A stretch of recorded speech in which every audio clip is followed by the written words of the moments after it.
밥을 많이 해 가지고 한 번에 해서 냉동했다가 데워 먹는 인제 그런 습관을 가지신 분들도 많은데 이 냉동 지퍼백, 냉동 플라스틱 용기 사용할 때 이제 엄청난 미세 플라스틱이 나온다고요.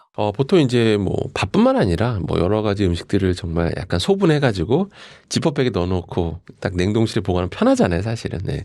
그런 집들이 굉장히 많은데 특히 이제 냉동실에 들어가게 되면 자칫 수분이 많은 상태의 음식들이 이제 지퍼백에 직접 닿게 되면 그 상태로 이제 굳어 어는 경우 다 있잖아요. 다 이제 어는 거 많이 보셨을 텐데 그 상태로 꺼내서 탁 바로 개봉하잖아요. 그러면 그 붙어있던 미세 플라스틱이 엄청나게 떠져 나옵니다. 그 비닐로부터. 물론 그게 대부분 다 PE, 폴리에틸렌 플라스틱인데요.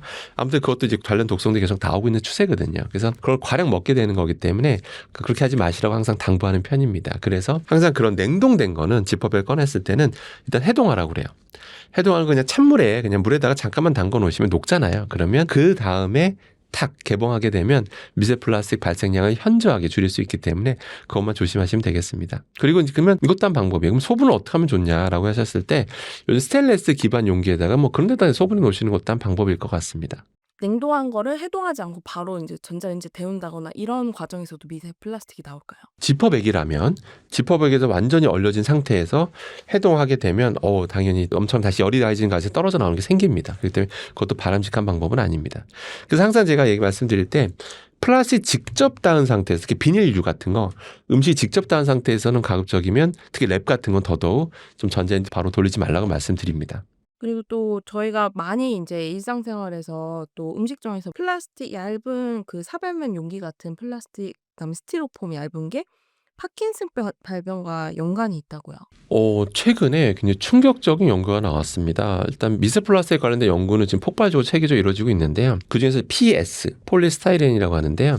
PS 미세 플라스틱의 연구가 좀 최근에 굉장히 활발하거든요. 왜냐하면 여기저기 워낙 많이 쓰니까요. PS라고 하면 좀 느낌이 잘 안 오시는데요. 커피 일회용 뚜껑 그 덮는 것도 PS고요. 가장 유명한 게 바로 스티로폼입니다. PS라고 하는 플라스틱을 발포 과정을 거쳐서 그 안에 기공을 많이 만든 게 바로 이제 PS라는 플라스틱인데요. 그게 이제 스티로폼 용기다 보니까 우리가 만두 포장 용기 아니면 우리 그 약간 스티로폼 느낌 나는 사발면 용기 있잖아요. 그런 것들이 다 PS라고 보시면 됩니다. 그래서 그런 용기들 겉면을 보면 뭐 폴리스티렌 또는 폴리스타이렌이라고 보통 다 적혀 있습니다. 근데 그거 아무래도 이제 그런 미세 플라스틱 우리가 은연중에 많이 노출되고 있는 건데 최근에 어떤 결과였냐면 보통 그동안의 독성 실험 결과는 동물한테 왕창 먹여봐요.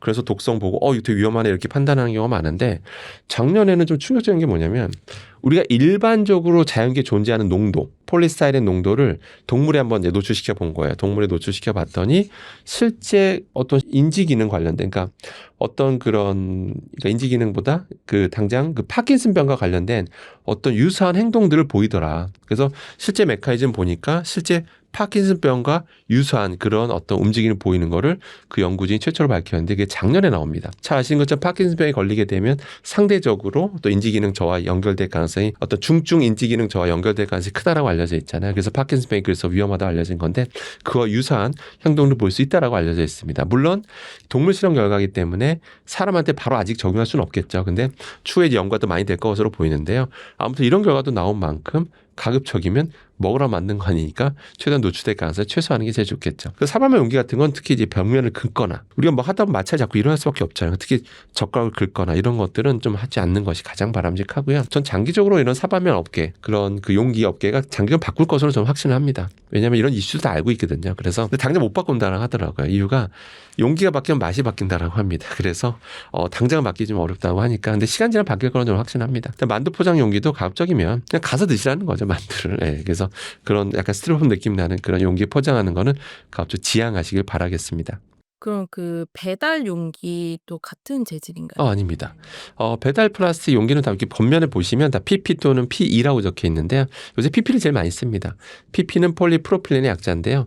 정부에서도 허락하고 있는 소재입니다. 심지어 뭐 정부에서도 그렇죠. 전자레인지에 돌려도 괜찮다라고 인정하고 있어요. 그 이유가 뭐냐면 PP나 P는 제가 실험해봐도 그렇고요. 전자레인지 일반적에서 발생하는 온도로는 뭐 유해화학 물질이 나오거나 환경 호르몬이 나오거나 그런 거 아닙니다.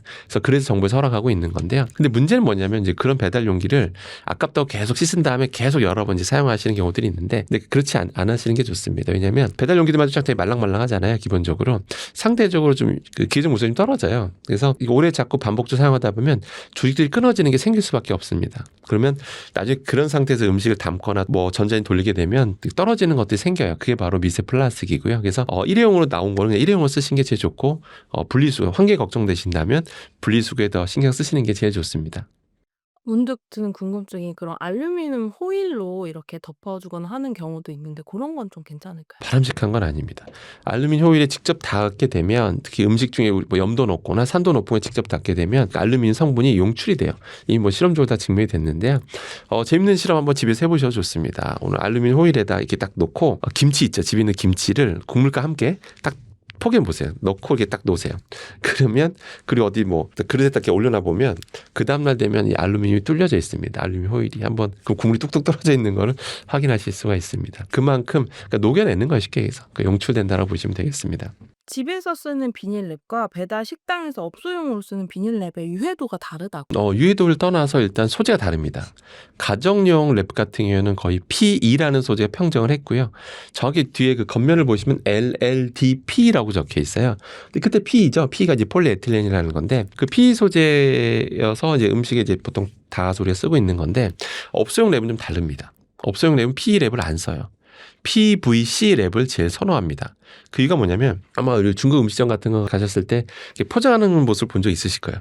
뭐 쫙쫙 늘어나잖아요. 쫙쫙 늘어나고 되게 잘 붙어요. 거기에 접착력이 굉장히 좋습니다. 쭉쭉 늘어난 성질도 너무 좋고요. 가정 랩을 하면 그런 느낌을 받을 수가 없어요. 예. 그 이유가 뭐냐면, 일단 PVC 랩이 좋은 게 일단 가소재만 넣어주면 쫙쫙 잘 늘어나죠. 그다음에 접착력 너무 좋죠.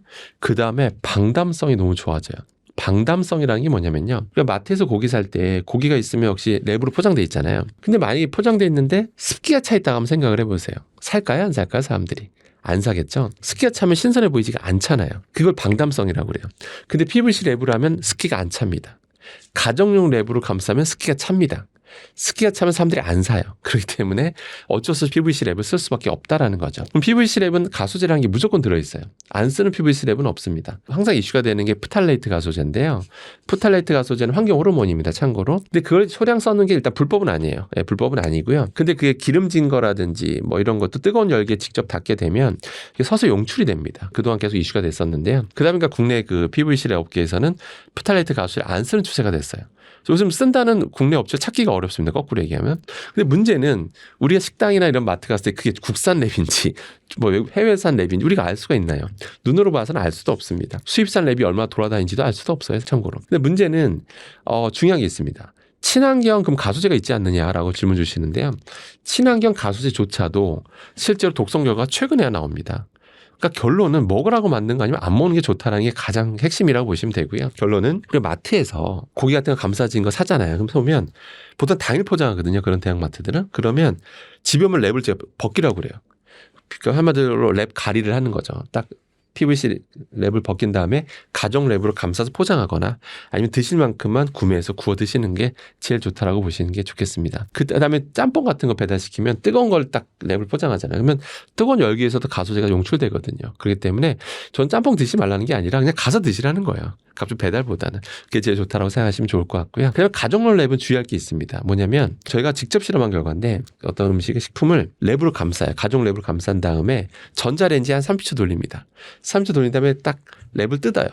그다음에 이 당근만 특수현미경으로 관찰해봤습니다. 그랬더니 작은 미세한 알갱이가 정말 수도 없이 붙어 있습니다. 그게 다 미세 플라스틱이고요. 그렇기 때문에 음식에 직접 접촉한 상태에서 전자레인지에 돌린 행위는 매우 위험한 행위다라는 것을 꼭 기억하셔야 되겠습니다. 그래서 저는 랩을 쓰시지 말라는 게 아니라 전자레인지 쓸 때 음식에 직접 닿게만 하지 마시다라고만 항상 당부드립니다. 교수님 채널 영상 중에서 이제 가장 많은 분들이 보신 영상이 한국산 김, 미역이 유럽에서 수입 금지 조치가 되었다는 내용인데 그 이유가 뭔지 너무 궁금합니다. 많은 분들이 좀 오해도 하시는데 영구 금지된 것인가? 라고 생각하시는데 그건 아닙니다. 영구 금지된 건 아니고요. 그냥 그렇게 적발된 제품들이 있어서 그 해당 제품들이 이제 수입 금지 조치가 됐었다라고 보시면 되고요. 그러면 지금 앞으로도 그럼 이건 진행형이라고 질문 주신다면 진행형입니다. 앞으로도 계속 이런 일들은 벌어질 겁니다. 또 어느 날 갑자기 뭐 독일에서 또는 스페인에서 한국산 특정 해조류 제품을 수입 금지 조치했다. 이런 것들이 계속 발생할 겁니다. 참고 유럽은 어떤 나라에서 그런 금지 조치가 되면요. 해당 유럽 전역 회원국들이 다 그 자료를 공유합니다. 그럼 거꾸로 그 제품은 유럽 전역에서 그냥 수입이 판매가 안 된다고 생각하시면 됩니다. 그럼 도대체 왜 그랬을까요? 이유가 궁금하잖아요. 이유가 있습니다. 유럽에서는 어떤 기준치를 정해놔요. 식품 내 요오드 농도의 기준치가 있습니다.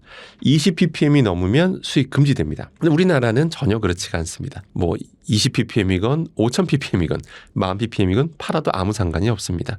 왜냐하면 우리나라는 식약처에서 아직 식품별 요오드 기준치를 정하지 않고 있습니다. 정했다가 뭐 여러 가지 문제가 생길 거로 좀 생각을 하는지 산업에 타격을 줄 수도 있다고 생각을 하는지 또 한참 K푸드라고 잘 나가고 있는데 찬물을 끼얹는 건 아닌지 이런 이유 때문인지 모르겠어요. 근데 우리나라는 기준치가 없습니다. 근데 유럽에서는 왜 이렇게 유별나게 요오드 기준치를 정해놓는 걸까요? 그들은 과학이 발달하지 않아서 의학이 발달하지 않아서 그런 걸까요? 아니겠죠. 독일 프랑스만 해도 우리나라보다 의학 역사도 훨씬 길고 의학 기술에 발달한 나라라고 다 알려져 있죠. 왜 그러냐면 과학적 근거를 하고 있습니다. 자기도 수많은 자료들을 보니까 사람들 일반적인 섭취량이라는 게 있잖아요. 해조류 관련해서 어떤 20ppm이 넘어가는 그런 식품들이 통용되게 되면 유통되면 일반적 섭취량 해야 됐을 때 들어온 양이 있을 거 아니에요. 그 양이 자기들 생각하는 위험 기준치를 넘어설 수 있다. 그렇기 때문에 식품별 기준치를 20ppm으로 정해놓은 겁니다. 그 정도 돼야 사람들 일반적인 평균 섭취량을 먹었을 때 안전하다라고 보는 거죠. 그럼 왜 그런 걸까요? 20ppm 넘는 것도 유통됐을 경우 요오드가 많이 들어오게 되면 갑상선 기능에 문제를 일으킬 수 있다. 갑상선 기능 저하증 또는 항진증 등을 유발할 수가 있기 때문에 이런 선제적인 조건에서 이거는 우리가 규제하는 게 맞다라고 판단하고 있는 거죠. 자, 그러면 이제 우리나라 돌아보도록 하겠습니다. 우리나라는 전혀 규제를 안 하고 있습니다. 왜 그런 걸지? 자, 그럼 차근 다 따져볼게요. 그럼 안 해도 되는 건지 한번 따져볼게요. 자, 요오드라고 하는 건 일단 없어서는 안 되는 겁니다. 갑상선 호르몬의 성분이에요. 구성 요소입니다. 없으면 큰일 나겠죠. 먹으라고 권장 섭취량도 있습니다. 식약처에서 권장 섭취량을 딱 정해놨어요. 하루에 150 마이크로그램, 150 마이크로그램 정도는 하루에 먹어줘야 된다. 당연히 먹어야죠. 없으면 안 됩니다. 무조건 먹어야 됩니다. 자, 근데 뭐든지 지나치면 위험성 나타나거든요. 그래서 일일 상한 섭취량이라는 게 있어요. 이건 넘지 마라라는 게 있습니다. 세계보건기구에선 1100 마이크로그램. 이걸 절대 넘어서는 안 된다라고 일일 상한 섭취량 정해놨습니다. 대한민국은 얼마일까요? 대한민국의 일일 상한 섭취량은 2,400 마이크로그램입니다. 세계 기준보다 2배가 넘죠. 우리 K민족이 위대한 민족이어서 그런지 모르겠는데 요오드에 더 특별히 강한 유전자를 갖고 태어났는지 모르겠어요. 그런 자료는 없는데 아무튼 식약처에서는 2,400 마이크로그램까지는 괜찮다라고 보고 있는 거죠. 자, 그런데 좋습니다. 일일 권장량도 있고 상한 섭취량도 정해놨어요. 관리하고 있는 것 같잖아요. 자, 여기까지는 좋아요. 그런데 문제는 식품에 대한 기준치가 없어요. 그러니까 무슨 얘기냐면 예를 들어서 우리 구독자님이 미역국 한 그릇을 드세요. 미역국에 보통 미역 1g 들어가거든요. 자, 그런데 기준치가 없잖아요. 그러니까 어느 정도 요오드가 많이 포함된 미역을 먹는 건지 아닌지 알 수가 없잖아요. 독일에서 한번 적발된 농도가 5,000ppm이었거든요. 약 5,000ppm.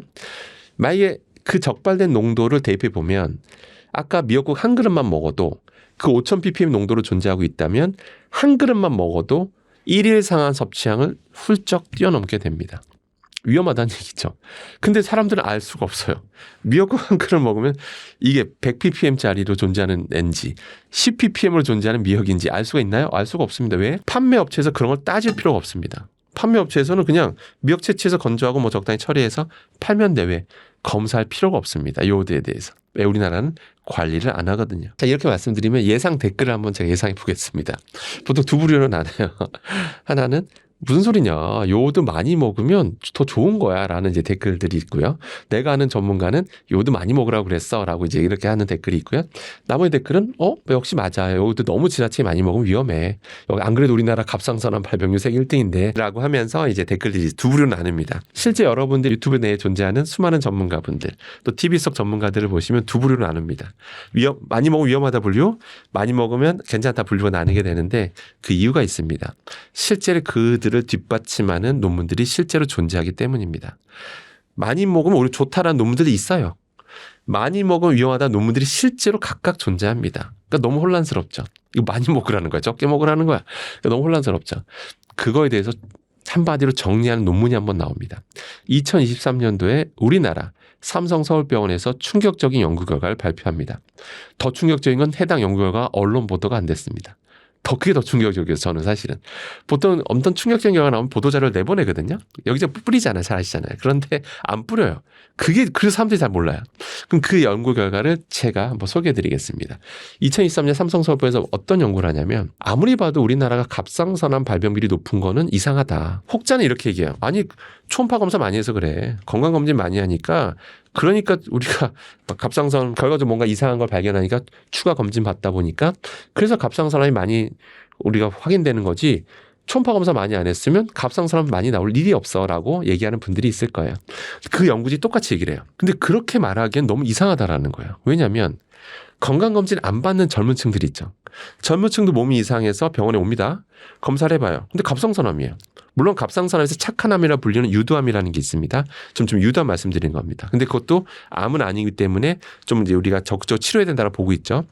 아무튼 그나마 착한 암이라는 유두암이지만 갑상선암 발병률이 정기 검사를 안 받는 젊은 층에서도 많이 나타난다는 거죠. 이상하잖아요. 다른 나라랑 비교해봐도 많이 나온다는 거예요. 젊은 층에조차도. 그럼 이건 분명히 대한민국 국민이 상대적으로 갑상선암에 잘 걸린다라는 지표라는 거죠. 그럼 이제 연구진이 확인해봐요. 이게 도대체 왜일까? 왜 한국 민족이 왜 갑상선암에 유독 더 잘 걸릴까라고 봤더니 가장 원인 중에 꼽는 게 우리나라는 해조류 섭취량이 세계 압도적 1등입니다. 일본이라고 생각하시는데 아닙니다. 일본을 앞지른 지 오래됐고요. 우리가 1등입니다.